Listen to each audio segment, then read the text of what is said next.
और वाकई हुआ भी ऐसा। जिस दिन मेरा रिजल्ट आया, जिन लोगों को हम नहीं जानते थे ना, उन लोगों की तरफ से भी कॉन्ग्रेचुलेशंस के मैसेजेस आने शुरू हो गए। लोग मेरे बारे में सोच रहे थे कि हाँ मैं नालायक हूँ, हाँ मैं निकम्मा हूँ, मैं कुछ भी नहीं कर सकता। या तो मेरे पास ऑप्शन है कि मैं यहाँ से आगे पहुँचूँ, आज इस बिल्डिंग के बाहर खड़ा हूँ, एक वक्त लेकर आऊँ कि इस बिल्डिंग के मैं अंदर मौजूद हूँ। और मेरे साथ एक और लड़के थे, मैंने उनसे भी ये बात कही थी कि देख लेना, 1 साल के अंदर ये कहानी पलट कर मैं रख दूंगा। आज मैं इस गेट के बाहर हूँ और ये सिक्योरिटी गार्ड मुझे मना कर रहा है, हालांकि उसकी वो ड्यूटी है, वो डेफिनेटली है, ट्रेसपैसर्स को मना करेगा, लेकिन 1 साल के अंदर कहानी ऐसी पलट दूंगा ना कि इस बिल्डिंग के अंदर मैं मिलूँ। और हुआ भी यही यहाँ पर। एक मेरे भाई तब से परेशान है और वो एक ही बात कहे जा रहे हैं कि सर ब्रेकअप हो गया, मोटिवेशन दीजिए। देखिए, ऐसा नहीं है कि ब्रेकअप होने के बाद पर्टिकुलरली किसी चीज़ की मोटिवेशन की ज़रूरत होती है। एक छोटी सी आप लोगों को हम स्टोरी शेयर करते हैं, क्योंकि ये बच्चा काफ़ी परेशान है और तब से एक ही बात लिखे जा रहा है, इसीलिए मैं आपको एक छोटी सी बात बताता हूँ कि जब ब्रेकअप हो जाए तो क्या करना चाहिए इंसान को। क्योंकि आउट ऑफ द बॉक्स है, बट परेशान मत हो, ठीक है, कि ब्रेकअप के बाद वाकई में क्या करें। ठीक है, ये एक बहुत बड़ा मुद्दा हो सकता है, बहुतों के लिए ये छोटी शब्द हो सकती है, जो थोड़े से पढ़ाकू होंगे उनको लगेगा अरे सर क्या बता रहे हैं, ठीक है, लेकिन जिनके साथ जीवन में ऐसी घटना होती है उनके लिए बहुत महत्वपूर्ण बात होती है। देखो, लाइफ में ना लोग बहुत कुछ कहते हैं कि तुम पढ़ लिख लोगे तो तुम्हारे पीछे सब भागेंगे, तुम कामयाब बन जाओगे तुम्हारे पीछे सब भागेंगे। बहुत बार हमें लगता है कि यार ये यूजुअल बात है, नाम बात हो गई है, मतलब इसमें कोई उतना दम नहीं है। लेकिन ऑनेस्टली अगर मैं इससे थोड़ी सी हटकर अगर बात करूं यहाँ पर, तो असल में पढ़ लिखने से आप बहुत बड़े इंसान नहीं बन जाते हैं। असल में आप जब एक कामयाब इंसान होते हैं ना, तो आप बहुत बड़े इंसान बन जाते हैं।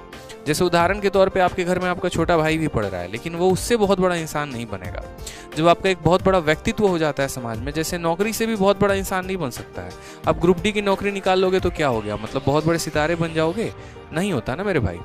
जब तक आप जिस ओहदे के लिए तैयारी कर रहे हैं वो ओहदा, वो वजूद बहुत बड़ा होना चाहिए, तभी आपके पीछे दुनिया भागती है, तभी आपको कनेक्ट करने की कोशिश करती है। जैसे एग्जाम्पल में देखिए, आप एक मूवी है शादी में ज़रूर आना, मेरे भाई हीरो क्या रहता है, एक क्लरिकल एसएससी से मान लो कोई एक इंस्पेक्टर पोस्ट पे सिलेक्टेड होता है, और जो उनकी मोहतरमा, जो उनकी मैडम होती हैं, वो यूपीएससी में कोई पर्टिकुलर एक पोस्ट निकालती हैं। तो अगले बार उसको इतना बुरा लग जाता है कि वो उससे भी और ऊपर पोस्ट लेकर आता है। ठीक है, अगर आप किसी के इक्विवेलेंट भी जाएंगे ना, तो भी आपका बहुत बड़ा सम्मान नहीं किया जाएगा समाज में। यानी आपको अपना ओहदा और आपको अपना लेवल जो है वो काफ़ी ऊपर रखना पड़ेगा।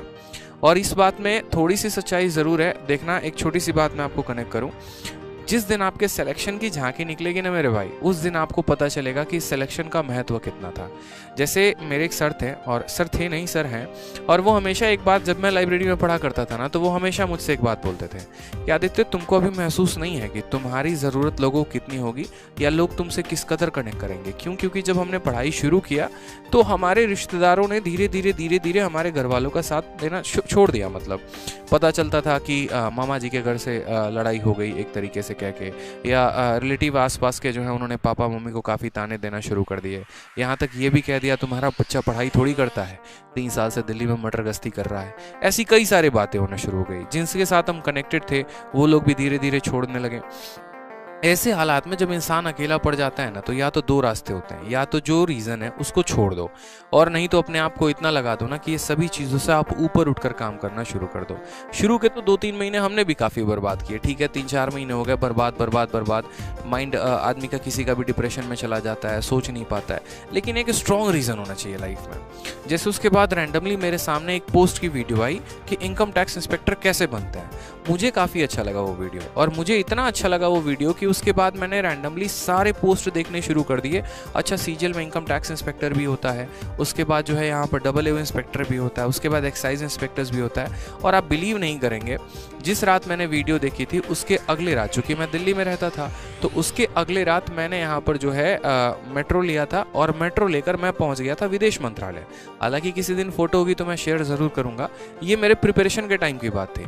और विदेश मंत्रालय जाकर उस पर्टिकुलर ऑफिस में, जहाँ पर जब आप एसएससी से सेलेक्ट होकर जाएंगे ना, और वहाँ पर जाके जब आप जॉब करेंगे, तो उस पर्टिकुलर बिल्डिंग के आगे, चूँकि सिक्योरिटी गार्ड बहुत ज़्यादा थे, वहाँ ठहरने दे नहीं रहे थे, तो जाकर मैंने कम से कम 1.5-2 घंटे वहाँ पर बैठा रहा। और कुछ नहीं, बस उसके बगल में बस स्टैंड था, बस यही सोचता रहा कि यहाँ जो लोग जॉब करने आते हैं उन्होंने कितनी मेहनत की होगी, और क्या वो यहीं तक रुकते होंगे या उनका वजूद यहाँ से और आगे जाता होगा। ऐसा होता है विदेश मंत्रालय में, आप लंदन में और फॉरेन पोस्टिंग आपको मिलती है। तो मैंने अपने लाइफ को वहाँ पर कंपेयर किया कि देखो आज मैं कहाँ पर हूँ, आज मैं यहाँ पर हूँ। मेरे पास दो रीज़न है, या तो यहाँ से मैं बहुत गड्ढे में चले जाऊँ, अपने आप को बहुत नीचा दिखा दूँ, अपने आप को वाकई में वो साबित कर दूँ जो लोग मेरे बारे में सोच रहे थे कि हाँ मैं नालायक हूँ, हाँ मैं निकम्मा हूँ, मैं कुछ भी नहीं कर सकता। या तो मेरे पास ऑप्शन है कि मैं यहाँ से आगे पहुँचूँ, आज इस बिल्डिंग के बाहर खड़ा हूँ, एक वक्त लेकर आऊँ कि इस बिल्डिंग के मैं अंदर मौजूद हूँ। और मेरे साथ एक और लड़के थे, मैंने उनसे भी ये बात कही थी कि देख लेना 1 साल के अंदर ये कहानी पलट कर मैं रख दूंगा। आज मैं इस गेट के बाहर हूँ और ये सिक्योरिटी गार्ड मुझे मना कर रहा है, हालांकि उसकी वो ड्यूटी है, वो डेफिनेटली है, ट्रेसपैसर्स को मना करेगा, लेकिन 1 साल के अंदर कहानी ऐसी पलट दूंगा ना कि इस बिल्डिंग के अंदर मैं मिलूंगा। और हुआ भी यही यहाँ पर। फिर उसके बाद यहाँ पर इतना आदमी थोड़ा सा जो है मेहनत करना शुरू कर दिया। वो मुझे एक रीज़न मिल गया कि मुझे वहाँ पर क्यों जाना था। वो रीज़न मुझे मिल गया क्योंकि मुझे अपने आप को बहुत बेहतर बनाना था। और हुआ भी ऐसा यहाँ पर, जब जब मैं डिमोटिवेटेड हो जाता था, या जब भी मुझे थोड़ा सा दुख होता था, या जब भी मुझे थोड़ा भी यहाँ पर फियर होना शुरू हो जाएगा, थोड़ा मैं नेगेटिव होना शुरू हो जाऊँगा, तो अगर मैं हूँ यहाँ पर तो मैं किसी की बाइक अरेंज करूँगा, या फिर जैसे भी हो गया मैं कभी यूपीएससी भवन पहुँच गया, कभी एमईए भवन पहुँच गया, कभी आईटीओ पहुँच गया, और जाकर बस उन बिल्डिंग्स को देखूंगा यार कि हाँ यार देख तेरा मंजिल वहाँ पर है, तुझे वहाँ जाना है। जब वो चीज़ सामने होती है ना तो ज़्यादा मोटिवेशन मिलती है, रोंगटे ऐसे खड़े हो जाते हैं एकदम ऐसे, हाँ यार फील आ रहा है, मतलब देख सोचना यार एकदम बाहर आज खड़े हैं, कल के दिन अंदर होंगे, सोचो स्टाफ होंगे, सिक्योरिटी गार्ड्स होंगे, आईडी लगाकर ऐसे हम भी एंट्री करेंगे, कितना मज़ा आएगा। मतलब वो रेल भवन में जब हम सिक्योरिटी देखते थे, मतलब फील होता था कि हाँ यार ठीक है, इसी चीज़ के लिए तो पढ़ना है, इसी चीज़ के लिए तो करना है, हमारे भी नाम की वाहवाही होगी, हमारा भी नाम का गुणगान होगा। और वाकई हुआ भी ऐसा। जिस दिन मेरा रिजल्ट आया, जिन लोगों को हम नहीं जानते थे ना, उन लोगों की तरफ से भी कॉन्ग्रेचुलेशंस के मैसेजेस आने शुरू हो गए। तो वो एक जो रुतबा होगा ना, वो एक जो जलवा होगा, आप अलग ही बनाएंगे। उसके लिए आपको अंदर से थोड़ा सा पैशनेट होना पड़ेगा, अंदर से थोड़ा सा मोटिवेट होना पड़ेगा, और एक वो स्ट्रॉन्ग रीजन ढूंढना पड़ेगा। वो क्यों का आंसर मिल गया ना, तो फिर तो तहलका ही है लाइफ में मेरे भाई। समझ गए? तहलका।